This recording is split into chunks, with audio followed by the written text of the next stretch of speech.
Hafa and good afternoon. The Committee on General Government Operations, Appropriations, and Housing is now called to order. Today is Thursday, June 3rd, 2021. The time now is 2:06 p.m. Notices for this public hearing were disseminated via email to all senators and all main media broadcasting outlets. First public notice was issued on Wednesday, May 26th of 2021, and the second notice was issued on Tuesday, June 1st of 2021. The committee will hear and accept testimonies on the referral of appointment of Edith C. Pangelinan to the Guam Housing Corporation, term length to serve at the pleasure of the governor. Allow me now to acknowledge my colleagues who are in attendance today. Senators Chris Duenas, Tony Ada, Joanne Brown, and Tello Taitagui. I will go over some of the general rules for this public hearing. The conduct of this public hearing shall be as follows. Those testifying on behalf of Edith C. Pangelinan will be recognized in the order of the sign-up on the sign-in sheet. Written testimony shall be submitted to the committee. Please provide legislative staff with your written testimony for photocopying. Testimony may be read, and lengthy testimony should be summarized to about 5 minutes. Individuals will be allowed to present oral testimony only once. Once you are done, you may be asked to remain in the room for questions or for additional testimony as may be desired by members of the committee. Question and testimony shall be confined to the substance or nature of the agenda. Personal inference as to the character or the motive of any senator or any individual testifying is not permitted. Any violations of this general rule of conduct will result in removal from the public hearing by myself. Proper form and decorum shall be practiced by all present in the public hearing room for this proceeding. Individuals who fail to maintain proper form and decorum may be restricted from providing oral testimony and/or may be asked to leave or be escorted and removed from the room. When you speak, please make sure that the microphone is on and that you speak into the microphone. Please begin by stating your name and your title for the record, and we'll now begin to discuss the appointment of Edith C. Pangelinan.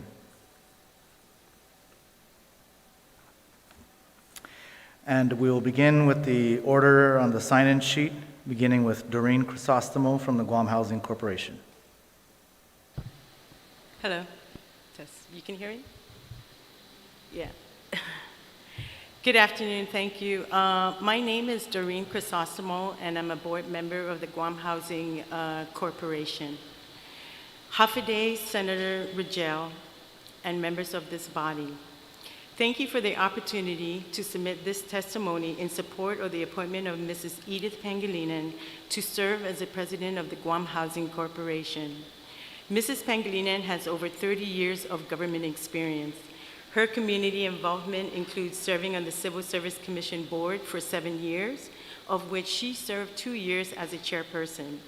Additionally, as the administrator of 11 years for a firm that provides engineering and architectural services, she served as a liaison locally and off-island while managing and providing supervision of daily operational activities.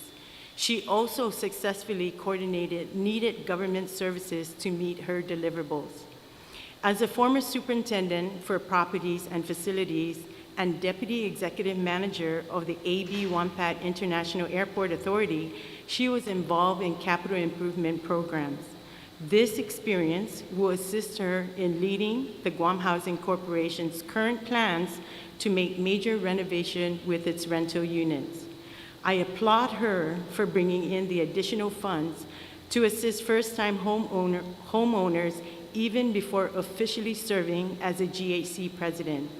I believe that her exceptional communication skills and relationship across our government contribute to her success. She is proactive and forward-looking, which is what we need to improve our government efficiency and effectiveness. Her experience in government and the private sector is very relevant to GHC's mission and goals, making her well fit to lead the organization. I am confident in Mrs. Pangelinan's skills and abilities to move GHC forward. Through her experience, she is sure to make the most of the opportunity and continues to serve as a fine representation of the Guam Housing Corporation. I thank her for her contribution to public service and look forward to continuing to work alongside her.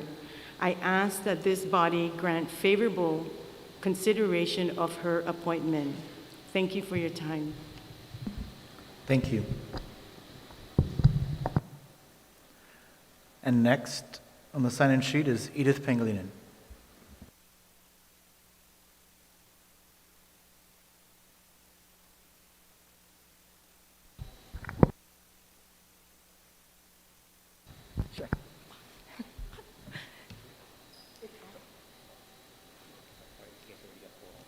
Thank you. Hafaday and buenas and good afternoon, Honorable Clint Ridgell, Senator Clint Ridgell, Senator Chris Duenas, Senator Tony Ada, Senator Joanne Brown, and Senator Talo Taitagwe. My name is Edith Pangelinan, as most of you I know already, and it is my privilege to come before you today to seek your favorable consideration to confirm my appointment as President of the Guam Housing Corporation. I would like to thank the Governor and Lieutenant Governor for their confidence in me to lead the Guam Housing Corporation in this capacity, as well as our Chairman, Frank Floric, and the GSC Board of Directors who have signed the resolution concurring with the Governor's recommendation. I began my government service in 1976 as an administrative officer with BBMR, where I stayed for 8 years before moving to the Guam International Airport. At the GIAA, I served as an ASO for 8 years, then Superintendent of Properties and Facilities for another 8 years before retiring as Deputy Executive Manager after serving 20 years with the agency. A few months after retirement, I moved to the private sector and served as an administrator for an architectural and engineering firm for over 11 years.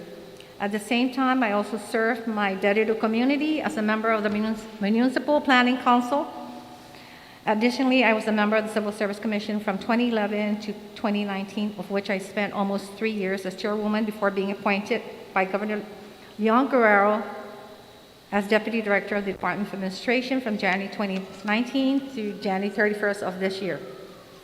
Guam Housing Corporation's mission is to create and preserve sustainable communities through innovative financing and development by promoting private investment in affordable programs for our community. Its mandate is to help individuals who cannot otherwise qualify as borrowers through conventional means to secure mortgage financing. Guam Housing is also authorized to engage in housing activities, including the development of residential subdivisions and construction of housing for rental or resale. In terms of providing mortgage financing, GHC has several programs available to our first-time homeowners. If I may list the different programs, we do have the direct loan, which has a funding source with revenues generated through our GHC operations. Our interest rate to date is at 4.875, which is 2 points above the prevailing rate. Our funding source is at $2.6 million. Our revolving loan program is also another program which has a funding source of the revolving loan fund. That is between 4 to 6% depending on the prevailing rate. Funding available for that is at $2.1 million. Our Community Affordable Housing Action Trust Fund is CAHOT, which is a revolving fund, which is an interest-free second mortgage that only has a $235,000 funding available. Our first-time homeowners assistance program, which is the funding source is the escheated funds, a grant, which we currently have only $251,000 remaining of the $500,000 that we were able to secure a few months ago when it first came on board. We also had the board just recently approve our home improvement loan, and that will also have a funding source from our direct loan fund. That is at an interest rate at 5%. A maximum of $75,000 will be approved should anyone be interested to go through this program. And it can be funded for as long as 20 years. At the start of my appointment to the corporation in February, I reviewed JC statute, budget, and financial statements. I'd like to outline the top 6 challenges I identified that are currently impacting Guam Housing. First, Guam Housing was mandated to fund the first-time homeowners assistance program with $500,000 of its operational funds. This mandate was contrary to subsection 111A of Chapter 4, Title 12 of our Enabling Act that requires JC to fund revenue-generating activities. Today, Guam Housing awaits reimbursement of the $500,000 for its operational funds. Second, because of the low prevailing rates, Guam Housing Corporation reduced its rate, resulting in a lower interest weighted average. The weighted average interest rate decreased from 8.6% 20 years ago to its current average of 5%. This translates to a decrease in interest revenue, which we need for our operations. 3, Guam Housing Corporation also continues to show a decrease in its portfolio because there are lower interest rates available for current borrowers to seek refinancing. Additionally, new loans are also funded at much lower interest rates. Guam Housing must increase its portfolio to realize higher receivables. As of today, the total loan portfolio is at $328. If I may also include that we had 14 as of today that have closed their loans with us. So that does show that we are decreasing in our revenues. Our primary source of lending capital is from the principal payments made by our borrowers. We must continue our efforts to obtain lending capital at the cheapest cost possible and at a longer term. Obtaining a loan for this purpose has been proven not to be the best option for lending capital. 5, our inventory of rental units at our Latta Gardens Dedido is in dire need of repair. These units are over 50 years old and must be brought to standard if we want to realize optimal rental rates. Today, the vacancy rates are at 30%. Guam Housing is currently in its procurement process to renovate 23 of these units. 6, pre-qualification interviews are conducted and loan applicants are given pre-approval letters. However, prospective applicants are challenged with finding affordable homes within their buying power. Prevailing rates are low and more applicants are qualifying for conventional loans. For those who cannot obtain financial assistance through conventional means, their challenge is finding an affordable home or property to purchase and build a home on. Despite the identified challenges, the Guam Housing team and I stand ready to continue to work hard to meet the following goals. 1, to obtain lending capital at the cheapest cost possible. 2, to establish an inventory of affordable homes. Guam Housing Corporation will pursue its plan to showcase affordable alternative building systems that are building code compliant and insurable. 3, identify alternate funding sources for the first-time homeowners assistance program. Guam Housing continues to receive applicants. However, they are not able to close their mortgage loan on a timely basis if funds are not readily available. 4, we need to identify funds to rehabilitate our current rental and build additional units to meet demands of affordable rentals. 5, to reinitiate the passage of legislation and in addressing permanent funding for the Housing Trust Fund. And 6, to seek lending capital, particularly for the Tomorrowland Trust applicants because of their leasehold status. If I may, from 1997 to 2020, we only issued 46 loans to Tomorrowland Trust leaseholders, and 10 of those are veterans.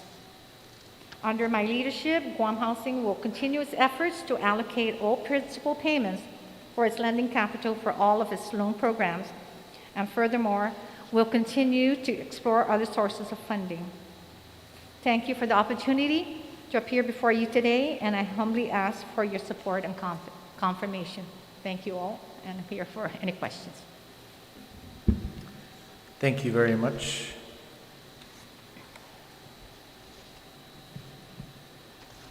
All right, at this time, I don't see anyone else on the sign-in sheet, but I'd like to ask for the record if there is anyone else who is here today to testify on the appointment of Edith Pangelinan.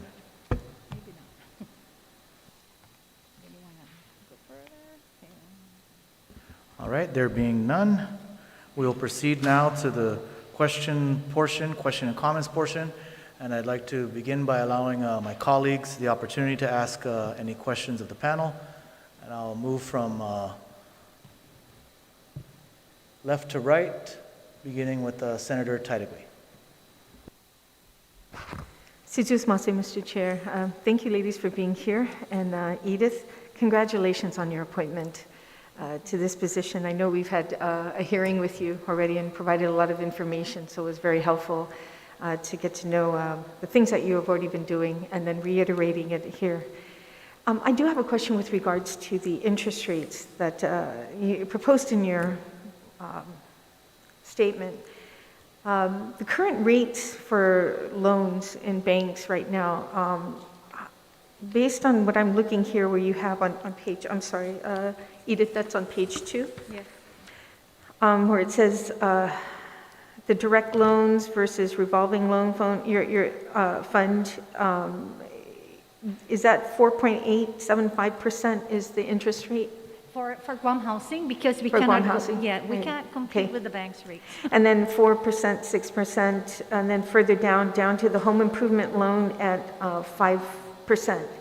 I looked online and I noticed that the banks are charging lower in interest rates. Does Guam Housing try and make your loan, your interest rates probably the same as what's out there in the public, or am I wrong? Because I just checked the online to look at interest rates, and they are lower than what you have here. If I may? Yes, please. We do know that at Guam Housing, we cannot compete with the conventional institutions. Guam Housing, through its statute, of course, we know that it's to provide affordable rates for our working families. Unfortunately, we don't have an inventory of what we can say affordable homes to either rent or to purchase. Yeah, I'm just talking about the interest rates. Yeah. So that we cannot compete with the banks. So So- we can only meet them no more than 2%. So that's why the rate, if the bank today is at 2.875, our 2% on top of that is 4.875 for the direct loan, should they choose to go with Guam Housing.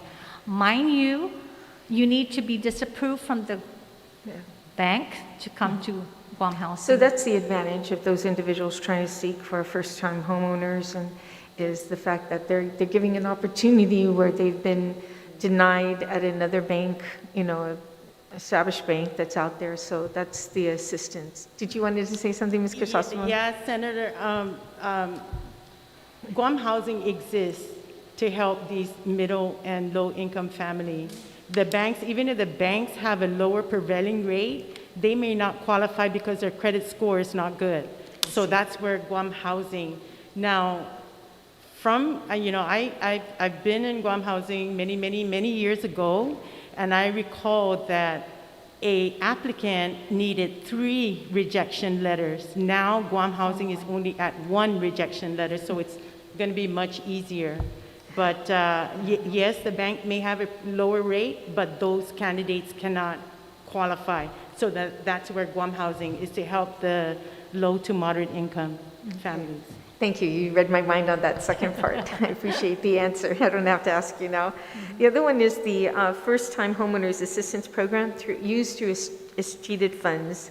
We all know that where this money comes from, those accounts that have been closed, et cetera. Now, has this already been secured? The $251,000 has already been secured at Guam Housing, or is it something that you're looking after to obtain through an appropriation or any kind of legislation, or is it automatic? Okay, as I had mentioned earlier. Yeah, This is the balance remaining of the 550,000 right. that we were able to get from DOA when I first came on board. So this is the balance because we paid out 20 plus that was still not paid when I came on board. So we paid off that, and as of today, I can say that I approved already 3 more that came in to avail this grant. So this is actually just whatever is remaining from that 550,000. So this is for This is the 2020 TIA fund. or 2021? Yeah, and this is for FY21.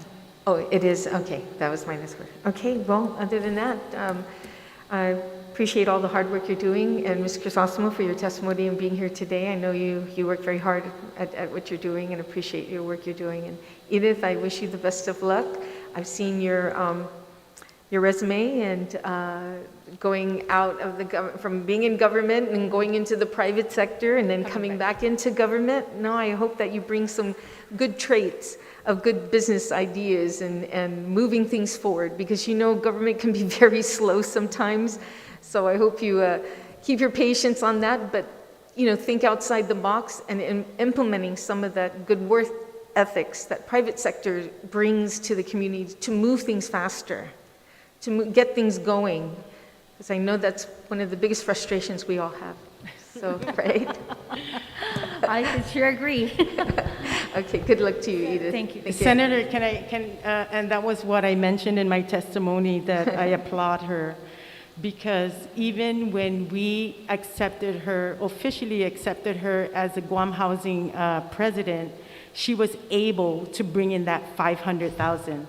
So, you know, that's one thing that when I say that she really has exceptional communication skills, she was able to do that, not even being accepted at Guam Housing. Well, and I'm sure, Ms. Crisostomo, you're going to make sure she continues to bring that funding in there. Okay, thank you so much, ladies. Thank you, Mr. Chair. Thank you. Thank you, Senator Titagwe. Senator Brown, any questions or comments for the panel?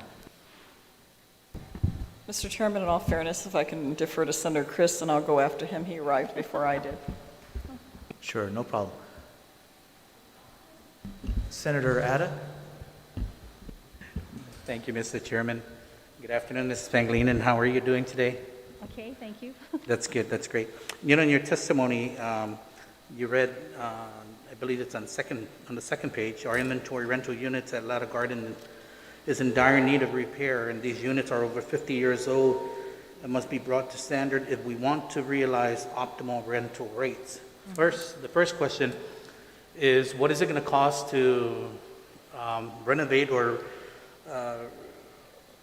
these units, and how many units are there? And then what is the optimal rental rate for those units that are in Latta Gardens? Okay, if I may. We currently have a contract that is in process for approval. We already have a bidder that was awarded. It's just a contract that needs to be executed, and it's for $1.3 million to renovate these 23 homes. I do recall that I think for the 3-bedroom house, there was an estimated price from Public Works that was listed at 80-some thousand to renovate one home. So that's why what we did was because we were not moving loans in our portfolio, they transferred $1 million to this program, and it totaled up to 1.8 because they had another 800,000. But there's 1.8 total was moved just to do this renovation project. So once that contract is executed, the renovation should start. Senator, can I add to that comment? And thank you for that question. I really appreciate it. I just wanted to hear where the renovation. the candidate is coming from and what she sees to. Yeah. Okay. So I thank you for, but Okay. I just wanted to hear what her thoughts are. Okay. Yeah. I know that the next question you asked was what is the optimal rental rates? As you know, we cannot.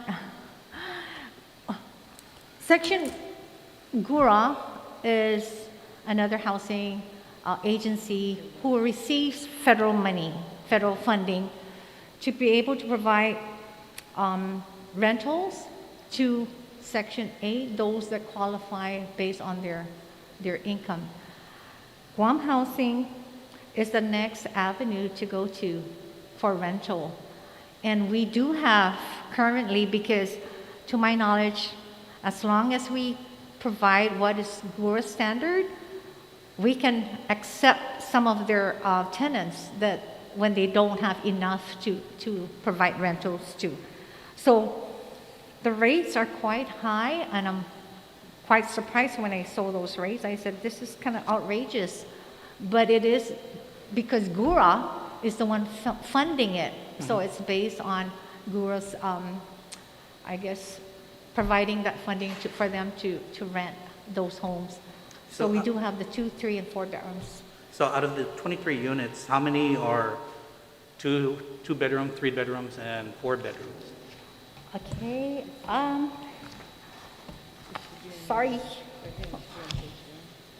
No, I don't have it there. Okay. How many are 2, 3, and 4, right? Okay. Sorry. Okay. Hold on. Okay. Oh my God. Okay, can I just get back to you? I know it was broken down, and I don't think I have that information right in front of me. Okay, that's not a problem. I just wanted to try and gauge Oh, I'm sorry. You got it? Okay. Okay. Okay, so for the Ladder Gardens,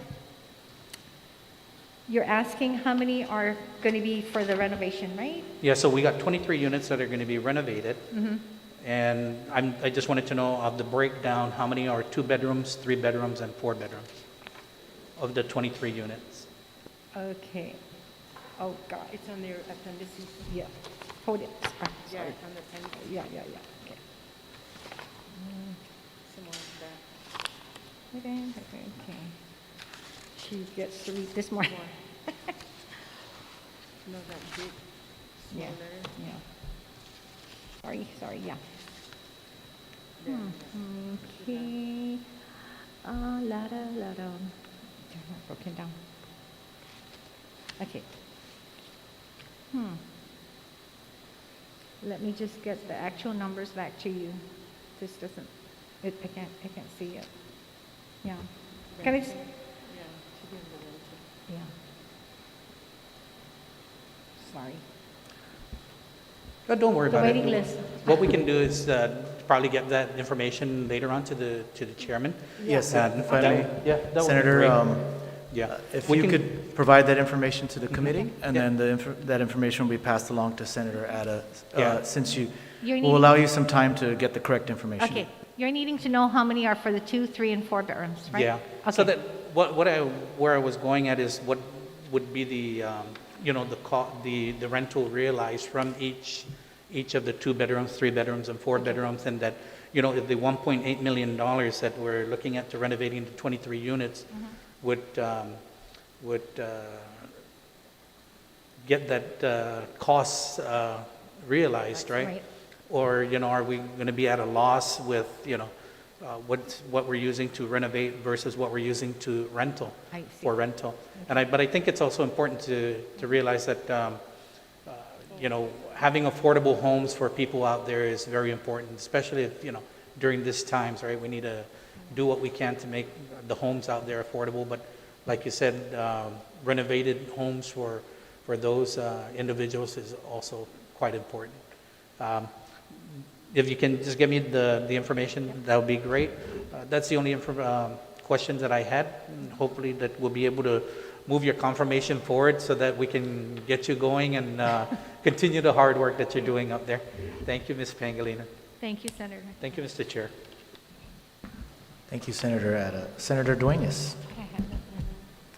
Jesus Masi, Mr. Chairman, and welcome, Edith. Congratulations to you on your appointment, and as was mentioned earlier on the fact that we've already had you here for one hearing, and I know that it was a nice presentation before us. it's nice to see, and I'm glad you're executing on that. This has been a reoccurring board budget approval on the renovations of LADA, and it's very important. I know that you're going to be able to realize now, as you've mentioned, that higher rental rate that GURA will pay when the houses are renovated and can become certified. So you have institutional knowledge there in Frank Florig and Tom Flores and Miss Sandra Berdalio, so it's also nice to see that there's that continuity going forward. As mentioned earlier, I have worked with the chairman, and as you mentioned in your testimony, and I'm glad you brought it up again, that this long-standing issue of the reimbursement of the $500,000 to Guam Housing is something that needs to be realized, and I know we're going to realize that in this fiscal year with the chairman's commitment. I want to thank Guam Housing Corporation for having put that seed money in to start the first-time homeowners program going forward. I only have one question. I know that in my discussion, particularly with someone who's been working with Guam Housing for a while, Carlos Camacho, he is continuing to promote some of the affordable housing initiatives, particularly under grant programs and tax incentives. Has he been able to make a presentation to the board under your tenure at all? If I may, we did meet with Carlos regarding the mortgage, the MCC mortgage. Correct. Credit certificate. It's a very complex system. Even Carlos himself was quite appalled because Kita was with us in the meeting. So there is still another meeting still planned with Bank of Hawaii, who is offering that program to their customers, but it's in Hawaii. None of the banks are actually implementing that program here in Guam.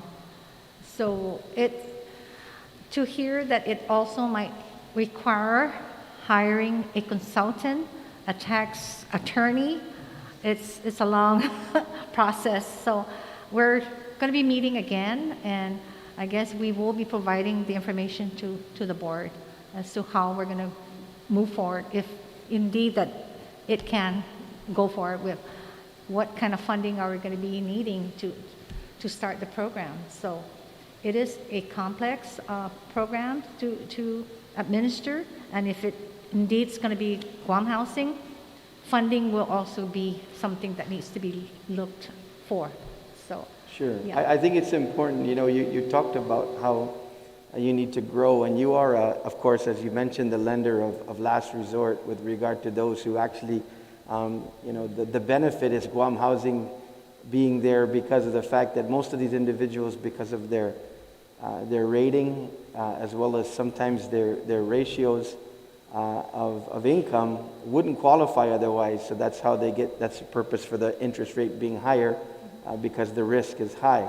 But I think it's important that you really take a close look at this program, because aside from the funding issue, it is the buying power of the individual when you combine that with the closing costs and the like, to be able to make it so that individuals have that much lower threshold to get to on their monthly payment because of the tax incentive. So I just wanted to encourage you to continue to push through, and I'm going to work with the committee to see how we can push this program along, because we met with the Guam Association of Realtors today to update some of the progress of the legislature and on some initiatives. But Edith, as I vote for your confirmation, I just hope that you would remain steadfast and open-minded to this program, because I think it's one of the fastest ways we can bring affordable monthly payments to our people. So I just wanted to put that in as something I'm hoping you will follow through on, and I'll work with you on it from the perspective of the legislature. Sidus Masi, Mr. Chairman. Thank you. Thank you, Senator Duenas.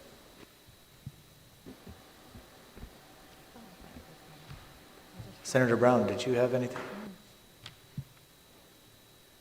Thank you very much, Mr. Chairman. I just wanted to ask Ms. Pangelinan, understanding that the current economy out there, as you mentioned, with the current low interest rates, a number of our people, if they want to pursue, even though I know it's very difficult these days to get a contractor to build, are going to private financial institutions and they are able to get a fairly low rate. How long do you see Guam Housing sustaining itself? I mean, of course, you have your existing loans that are there, but now the challenge is how, and I mean, unless they get now rejected perhaps by one financial institution, I mean, how does that continue to affect your ability to issue loans, which is how you exist, is being able to provide these loans out in the community? What are you and your board looking at to deal with this interim time, you know, to get a larger customer base to sustain Guam Housing Corporation? I mean, it was originally created and intended to help that sector of our community that was not able to get conventional loans, but, you know, still have that opportunity to build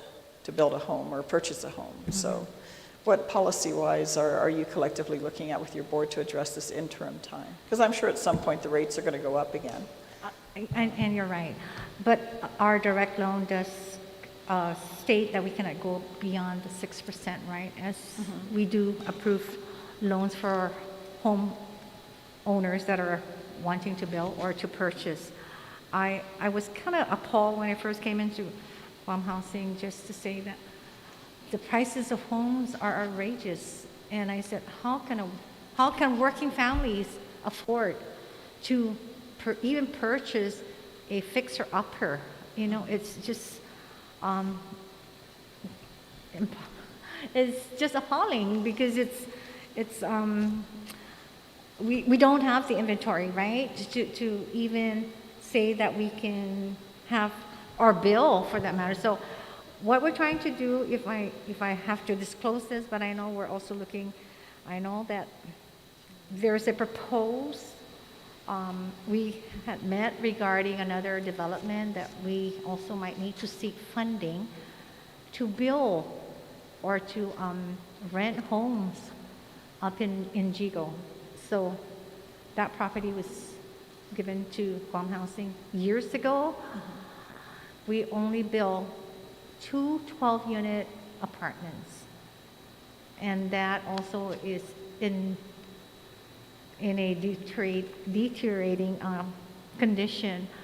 Out of 24 units, only 11 are occupied because of the deplorable condition it is today. Since the get-go, that those units have not made any revenues to Guam Housing.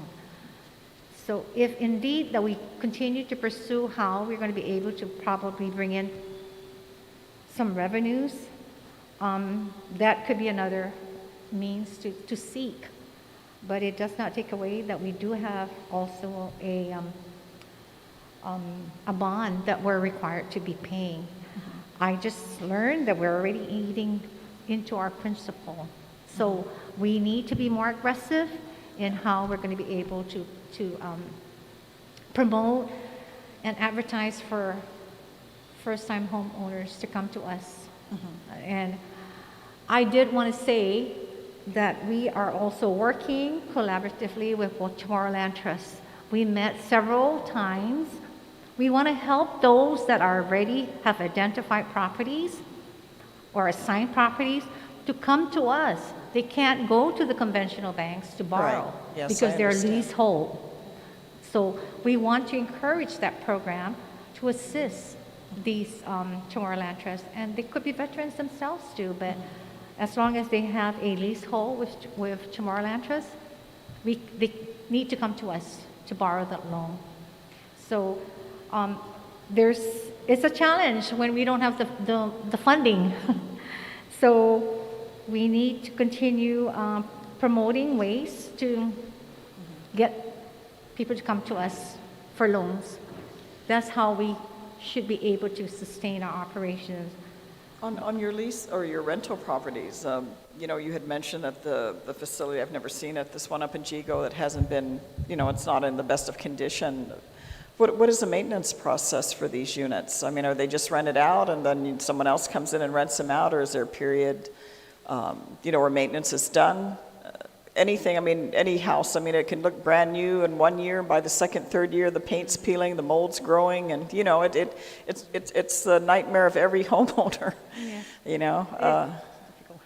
What is being done? I mean, Gura has houses. I mean, I remember when, you know, they did the the rebuilding in Sinahanya back in the mid-1975 when they did the renovations up there, the Guam housing that was built. I mean, those units have to be close to, if not over, close to 50 years. I mean, we have buildings that are much older than that, but if they're maintained, they can be there for quite some time. Not forever. People are under the impression that if it's built in concrete, it lasts forever, and it doesn't. It does have a lifespan, but overall, if a home's maintained, it certainly can last beyond that. But what steps or programs are in place? Do you have a maintenance staff that goes in as, units are rented out and new tenants come in? Are they maintained and refurbished so that they can be revenue generating for you 100% rather than only having a certain amount of these units available? If I may. Okay, what had happened is when I first came on board, I did go around and made some assessments on the properties that we have. I was, again, appalled with the condition at the one in Asadis. 24 units and only to have 11 being rented, because with the clients that we do have, they're the ones that can take off anytime during the night when they plan to, when their lease is expiring or they're already been informed that their contract is no longer going to be renewed. We do have a clientele that are difficult to work with. I can share that because I've seen it in our Lara Derrido housing. We constantly have our tenants advisor going there. He got bitten by the dog because they seem to think it's their own home, even though they're given warnings and notices that you can't enclose the garage to house somebody else. They have groceries and they extend to somebody else's property that is not within their perimeter or their area. So it's the clientele that we serve. I'm sorry to say they're difficult. They're difficult to I guess, I don't know, is it because most of them could be not working and... Gosh, more reason when you're not working, you got that much more time to go To out there fix- and maintain to your house fix. and, bush cut. That's what I'd be doing now if I wasn't here. I mean, I have to say, though, I mean, you need to look at your standards. I mean, these are public assets. I like these entitled people. I don't know who they are. I never quite joined the ranks. So I don't have the same degree of sympathy for people that are given opportunities that are irresponsible with it. If they're given the opportunity to have a home, because I'm sorry, I mean, I got another 20 years on my mortgage unless I pay it down and work a few more years so I can, go to the bank and say, here's the remainder, and now I fully own my home, as many working people do. I'm sure you in your own life have experienced it. There's no free ride.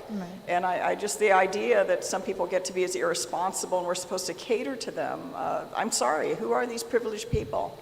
If they're difficult, I mean, you're the landlord. If you're the landlord, you need to ensure that the standards are enforced because they are public assets. And if they're not taking care of it while they have it entrusted with them, then there are other families out there that desperately need homes that would be more than happy to comply with the requirements. So I can't be everything to everybody. Nobody can be, nor can, Guam Housing Corporation. But if tenants are not following the rules, then the fact that they're not enforced is why people continue to violate them. My experience is most people, once they realize there's consequence to their action, generally shift or step aside. And my view is do one or the other. But, I don't see that as a reason as to why these facilities cannot be maintained. I mean, if the tenants are not meeting the requirements, then by all means, enforce. What option do they have if they don't comply is to step out. People think that's heartless, but I'm like, wait a minute, I'm sure you have many other families out there that would love to have a home, a place to stay, that they can feel safe and take care of their families. So I have no sympathy for people that are not responsible. I really don't, especially when they choose to. And this idea that, it's government, so whatever, whatever too. I mean, I just think you need to be a little more assertive in enforcing those requirements so that these facilities can be maintained.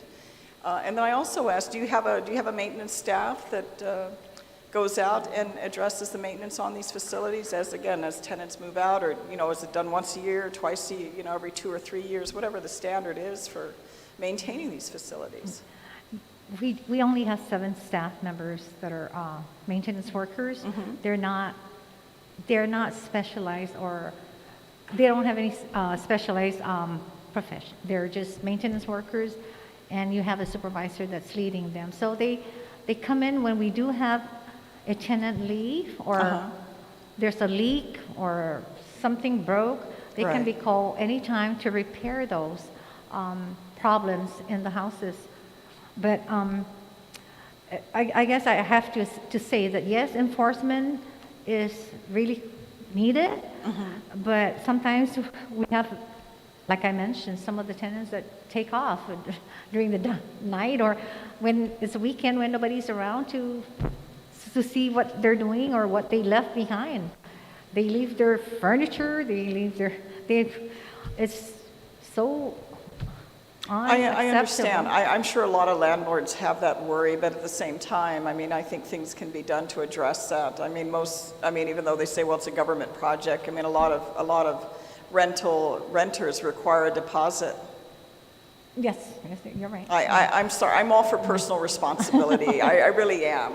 There is no free ride in my view. I mean, everybody's got to work to contribute, unless they're limited because they're disabled, because they're a child, or they're elderly. Anybody in between, I really just don't, it really irks me. I just don't sit there and tear up for that at all. I just think when you're given the opportunity that most people don't have of being able to have a home, I didn't get my home handed to me. Many people didn't. Many people have had to work and sacrifice and wait many years before they could even if they didn't inherit a property. And less children now are able to, and even if they're Chamorro descent, less children now are even able to inherit property because, it's not like grandma and grandpa. They owned acres, hectares. A lot of young people now don't get to inherit. Maybe they have the family home and that's about it. So a lot of people sacrifice to get that, and I just, dismays me when others are given that opportunity and it's handed to them and they literally don't respect or have appreciation for it. But I would like to see and hear, certainly if we see each other again, what steps are being taken. Because most people think of Guam Housing, they think of the loan side of your business and are not aware that you have rental properties. But I just hate to see these public assets fall into disarray, or people that have been given the opportunity abuse it because they think they can, and then there's no consequence. If you don't enforce, then you're going to get what you get. And then these units now are not available for other families that really desperately need the housing, particularly if they have children, to go to. And I just hate to see that opportunity wasted because some people choose to be irresponsible. So I look forward to hearing what your progress is, Edith. I'm sure you'll be just as industrious as you always are, and I can see your excitement in this venture now that you have at Guam Housing. Certainly wish you well in that endeavor, but look forward to seeing how you're moving forward with these programs and potential loans to Chamorro Land Trust, and certainly I'll follow up with you on how things are going with regards to addressing compliance and enforcement with regards to your rental properties. Good luck. Thank you. It's a tough job, but it's a challenge. I'm sure you'll be up to it. With that, thank you very much, Mr. Chairman. Thank you, Senator Brown. Does anyone else have any questions, final questions or comments? If not, this will conclude this hearing for Edith Pangelinan. Just as a reminder, the committee will continue to receive testimonies for the next few days. Please address your written testimony to the Committee on General Government Operations, Appropriations, and Housing, and submit it via email to Senator Joe Agustin@gmail.com or to his office located at Rand Care Building, 2nd floor, Suite 3, 761 South Marine Corps Drive, Tumuning, Guam, 96931. Thank you, everyone, for your attendance. For those at home, thanks for watching. We will take a short recess, and then we will go into a budget hearing for the Office of Technology. Thank you.